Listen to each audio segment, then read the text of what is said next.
Now another question I had was, does it matter where the hole is? That's your vacuum assist. And the answer is no. It makes no difference whatsoever where you put that hole. This is vacuum that goes into that. This entire housing is surrounded by vacuum, so it does not make a difference whatsoever where that hole is. So we're going to put this back together now and put it back on the car.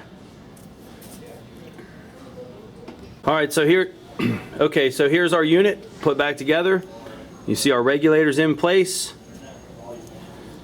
And one more time with these poppets, some people have concerns about, you know, which one goes where, especially this side. You know, people will panic and say, well, I don't remember which one went where.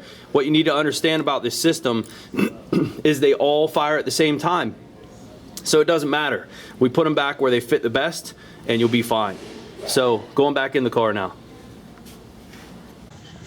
All right, question I had from one of my students is there any other prep work we need to do for this?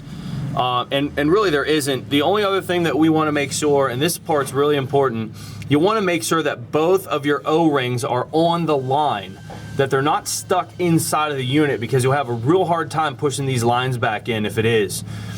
There are no O-rings for the poppets on this design. You'd think there would be, but there isn't. They actually just slide in these holes. So any amount of small carbon that's in that area, I am not concerned about. We're gonna go right past it, and the injector poppet ends will be clean down inside of there. So I'm not worried about cleaning this intake either. Within a few thousand miles of driving it, it's gonna look exactly like this right side of the picture again, because of PCV and EGR gases, and we're just not worried about it. So we're going back together. All right, I didn't show the complete installation. It's kind of hard to do while I'm filming, but this last part's really important to make sure that these two fuel lines are in all the way. And I really had to work with them. I had to use some oil in the O-rings, and I actually used a long screwdriver and had to push that one in. It was very difficult, and so what I want to show you to know that they're in all the way, when you put this clip on, you can see that it's going to go right in the grooves of those fuel lines, and I didn't have to force it.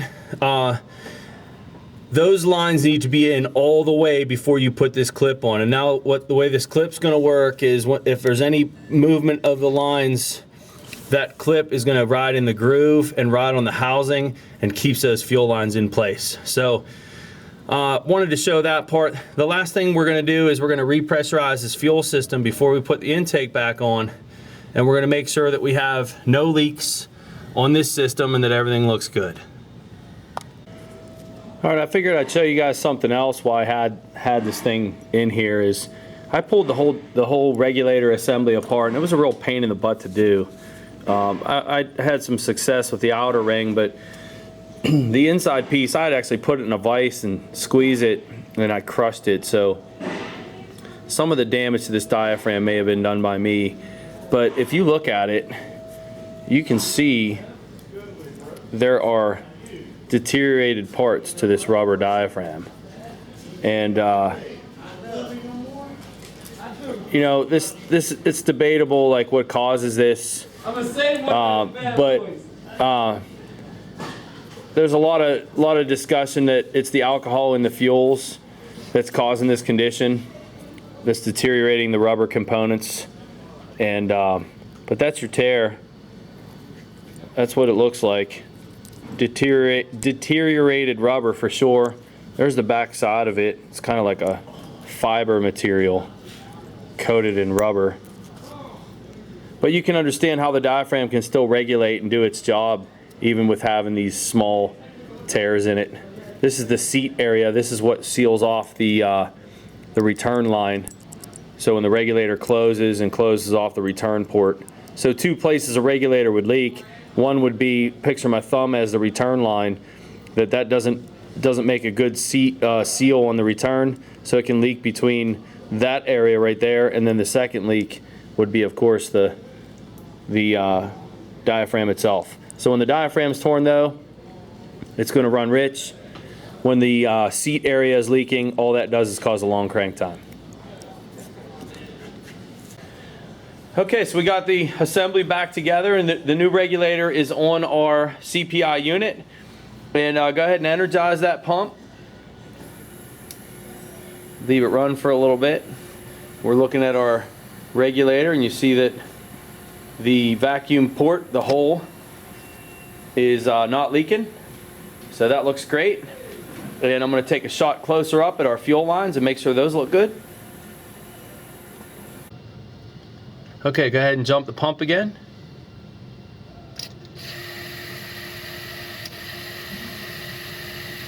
And where we want to pay close attention to is the 2 fuel lines going in. Make sure we have no leaks there. Those look good. And just do a quick visual. Everything's looking good. All right, we're gonna go to the pressure gauge now and see how our rest pressure holds at this point. Okay, just to show you guys what we're doing as far as jumping the fuel pump, go ahead and do that so we can see it on the camera.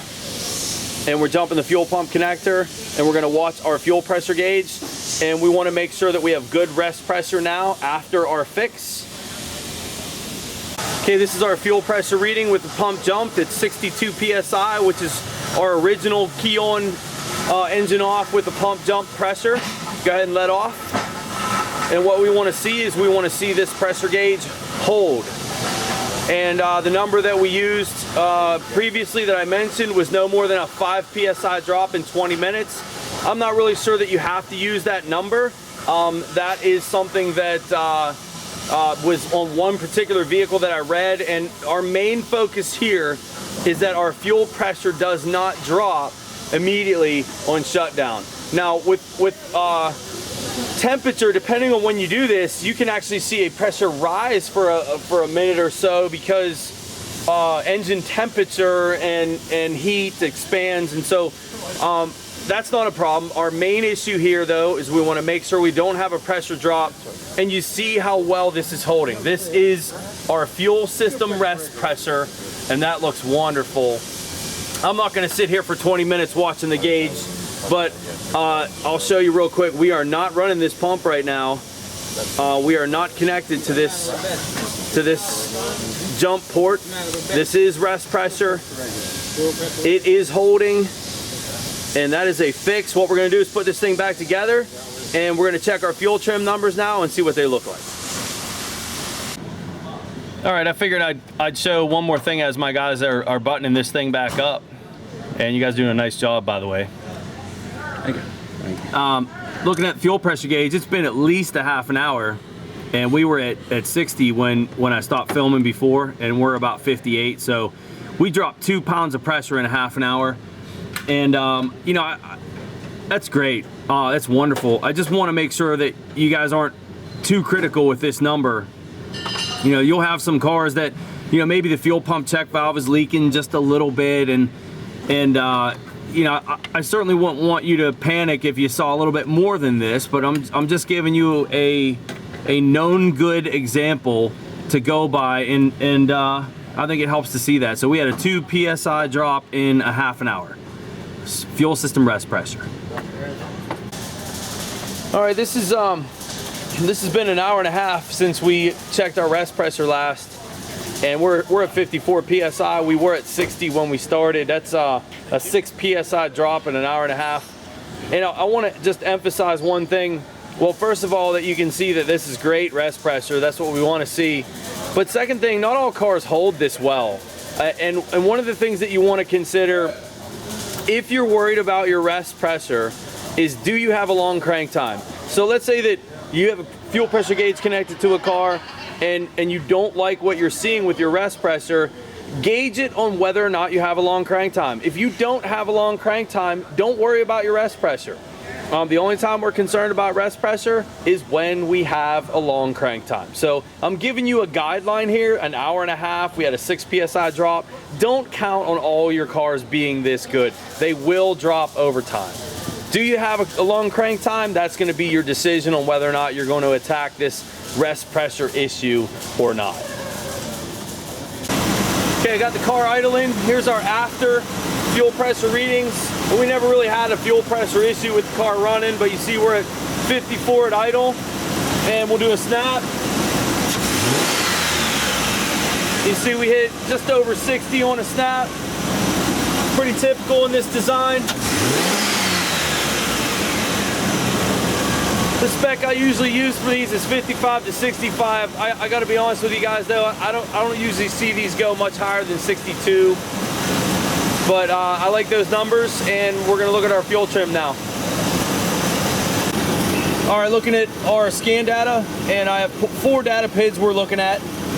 My short-term, my long-term fuel trim, my upstream O2, and I just have the RPM up here.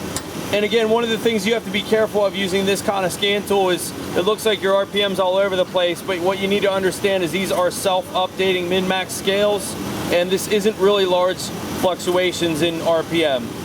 But mainly what we're looking at, if you remember what we had before, we had like negative 60 on our short term, and I don't remember where the long term was, but I like a 0 and a 0. That is wonderful. Fuel trim numbers. That O2 looks a lot better. This thing isn't even really warmed up yet, but it's warm enough to look at these numbers to know that this is absolutely a fix. I'll raise the RPM so we can look at this at like 2 grand too, see what it looks like. Although we didn't do that before, but it's okay. See the self-updating min-max scale?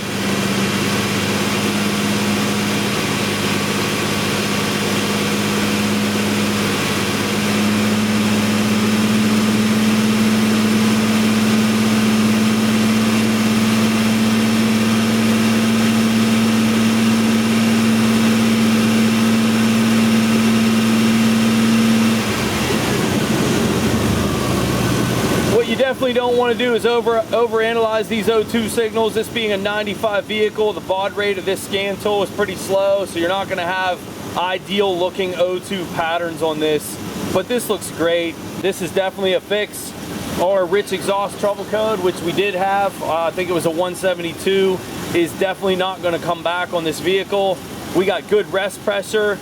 This guy's going to notice a huge improvement in fuel economy, drivability. It's going to idle a lot smoother, and should have a lot better low engine performance. We had rough idle before and little hesitation issues, but this is a fix. That's it. GM CPI with a fuel pressure regulator leak.